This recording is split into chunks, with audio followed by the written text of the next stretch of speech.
Welcome back, everybody, to Journey to the Futurity. We're talking about our 3-year-old filly we call Prada.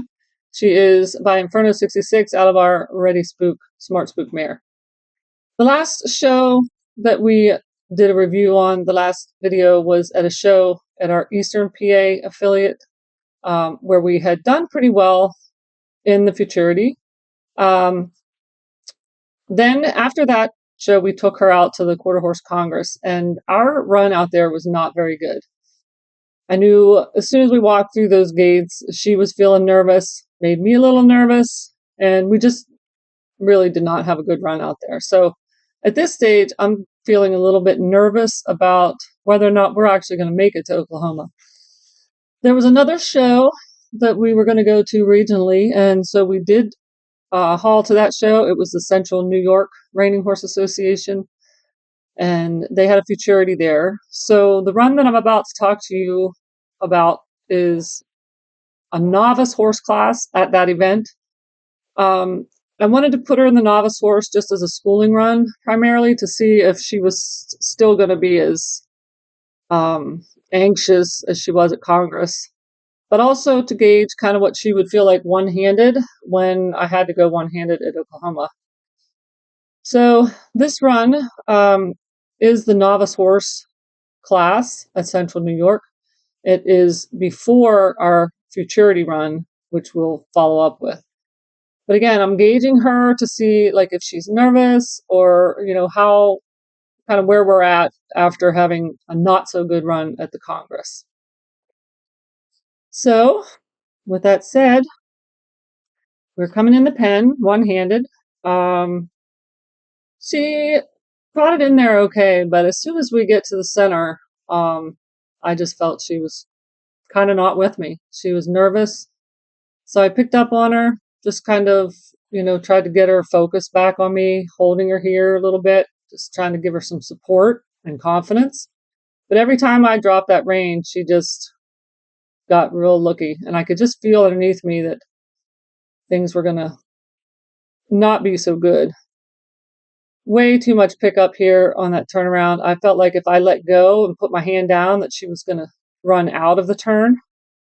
And, it's always better if you can drop your hand once you get them started in that turn and have them go on their own. But I just had way too much pickup. Like I said, I felt like if I dropped my hand, she was just going to run out of it. She just felt overall very, very feely, very nervous. So again, I'm just kind of like baiting her there to leave by picking my hand up and flopping it a little bit. Even the start of our lead departure, she was kind of agitated. So at this point, I know that I'm just schooling, but I'm still going one-handed just to see if we can just cruise around. Here she felt a little strong through the middle, like she wanted to go left on our right circles. Again, I just kind of pick up, hold her. And even though I'm not pushing her in this large fast, I feel like she wants to run off. So I pick up, just trying to tell her, trying to get her focus back on me, tell her, hey, wait for me, wait for me. But she just felt chargy the whole way through it. Again, I'm not pushing her for these large fasts. I'm just kind of cruising her around and schooling her in this run. I want to take her in this class just so that she knows that she can't always run off. She doesn't always have to go wide open. My lead change was kind of crooked, and right here, she just wanted to bore through that right rein. So at this point, I do go to hands with her, and I'm just picking up, holding her, and trying to balance her and really get her more focused back on me.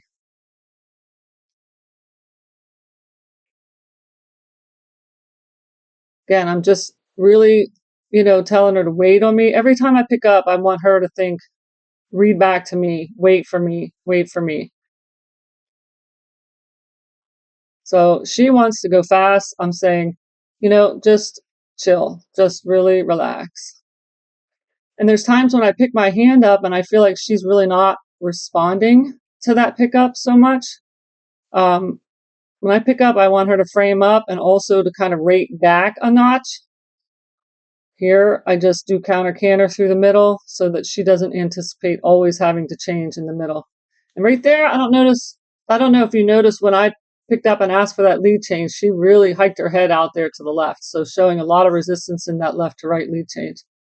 Here, I do a slow build on that rundown because I'm feeling that she wants to just take off and go.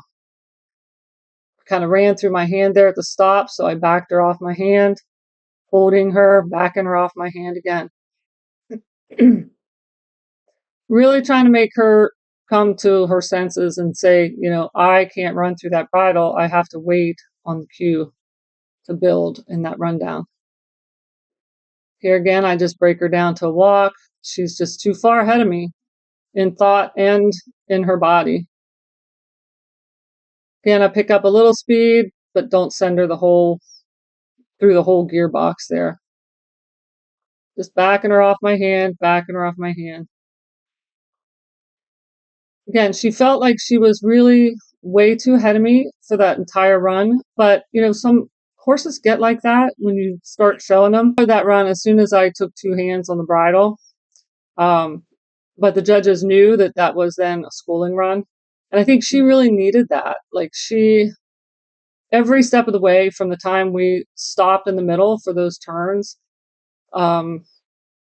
she wasn't even thinking about me. She was thinking about her nerves, what was all around her. And she was trying to anticipate pretty much every step of the way. So I had to take that out of her system by just, picking up, stopping her at times, picking up, holding her, and not letting her get ahead of me. So the whole point of that run was to take away really some of the things that she had developed over having been shown in those last couple of shows and just have her feedback to me. So the next class that I'll show in at this event is another Futurity. And we'll see in that run if the schooling that we did in this run had some kind of an effect on her brain to sort of have her calm down, get more relaxed, and not try to get ahead of me.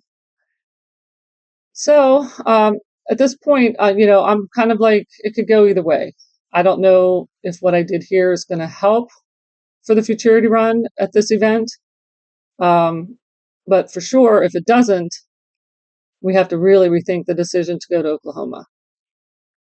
Hopefully it will. And, I think it's important to realize that this kind of thing happens to almost every horse. It doesn't matter what trainer is training them.